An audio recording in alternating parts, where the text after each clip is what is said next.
हरि ओम नमो भगवते वासुदेवाय। श्री ओम नमो भगवते वासुदेवाय।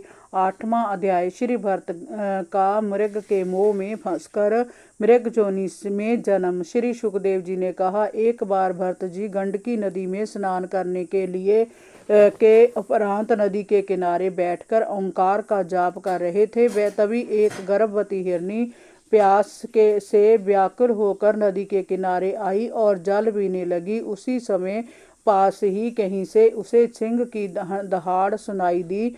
उस दहाड़ को सुनकर हिरनी भय से व्याकुल होकर अपनी जान बचाने के लिए नदी में कूद पड़ी।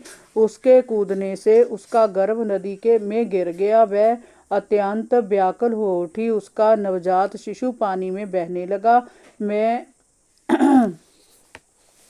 गिर गया पर उसे तो अपनी जान की पड़ी थी। नदी पार करके वह एक गुफा में जा पड़ी और वहीं मर गई। राजर्षि भरत ने उस हिरनी के बच्चे को पानी में बहते देखा तो पानी में उतरकर वह उस बच्चे को निकाल लाए और अपने आश्रम पर ले गए।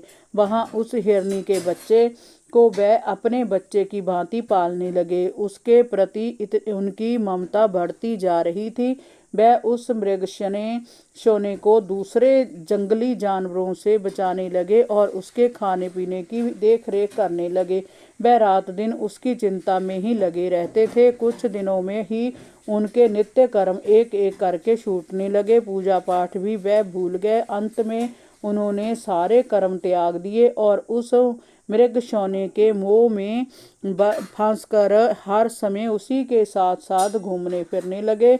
वह सोचते कि विधाता ने किसी काल चक्कर के अधीन इस मृग सोने को मेरे पास भेज दिया है। मेरे सिवाय इसे किसी का कुछ पता नहीं है। मेरे प्रति इसका कितना विश्वास है। जय मेरी शरण में है, मैं इसे जहां से भगा भी नहीं सकता। शरण में आए प्राणी की रक्षा ना करने से बड़ा भारी दोष लगता है। मुझे ही अब इसके समर्थ होने तक इसका लालन पालन करना है।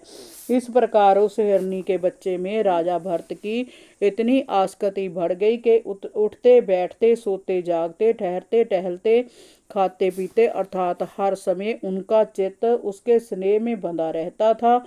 वह उसे हर समय अपने साथ रखते थे। कुत्तों और भेड़ियों के से उसकी रक्षा करते थे। कभी उसे गोद में उठाए रहते, कभी अपने साथ शैया पर सलाते, कभी उसे कंधे पर चढ़ा लेते, कभी उसे छाती से लगाकर दुलार करते, उसे पुचकारते। कभी वह इधर उधर हो जाता तो वह बेचैन हो जाते और जब तक वह उसे देख नहीं लेते उन्हें चैन नहीं आता था। इसी प्रकार वह दिन रात उसकी चिंता में कभी दुखी होते तो कभी उसे उछलते कूदते देखकर प्रसन्न हो जाते। उसका मोह बुरी तरह से उन्हें जकड़ चुका था। उसके बिना उन्हें कुछ सुहाता ही नहीं था। उसके लिए नए नए मनोरथों की वह कल्पना करते रहते थे। राजन, इस प्रकार जिन मनोरथों के पूरा होने से संदेह था वह उन्हीं के लिए अपने चित्त को व्याकुल कर लेते थे। उस मृग शावक के कारण वह दुर्भाग्य से श्री हरि की भक्ति से दूर होते चले गए। जबकि मोक्ष प्राप्ति के लिए उन्होंने अपने ही पुत्रों को त्याग दिया था। मृग शावक के मोह में वह योग साधना से भ्रष्ट होकर आत्म ज्ञान को ही भूल गए थे।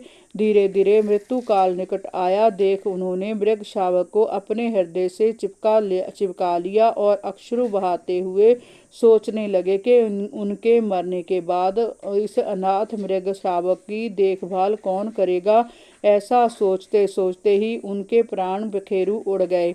तब अंतकाल में की भावना के अनुसार भरत को साधारण पुरुषों के समान मृग शरीर ही प्राप्त हुआ, किंतु उनकी साधनाएं पूरी थी। इससे उनकी पूर्व जन्म की स्मृतियां नष्ट नहीं हुई थी।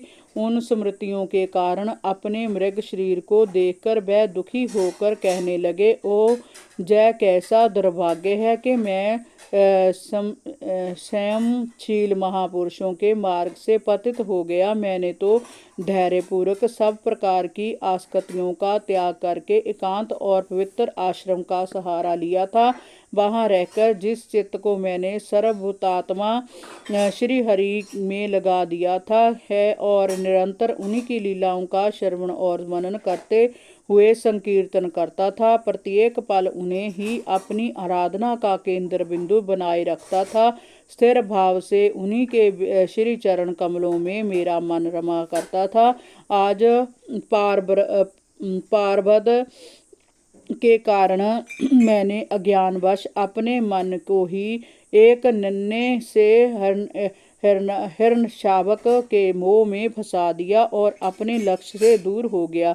राजन, इस प्रकार मृग बने हुए भक्त ने मुझे बहुत देर तक विलाप किया और पश्चाताप के अश्रु बहाए। फिर उनके मन से में सहसा बरा की भावना जागृत हुई। उसे मन में ही छिपाकर उन्होंने अपनी मृगी रूपी माता का साथ छोड़ दिया और अपनी जन्मभूमि कालजर पर्वत से उतरकर वह फिर से पुलस्त और पुला ऋषियों के आश्रम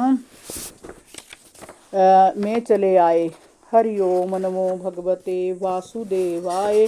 श्री ओम नमो भगवते वासुदेवाय।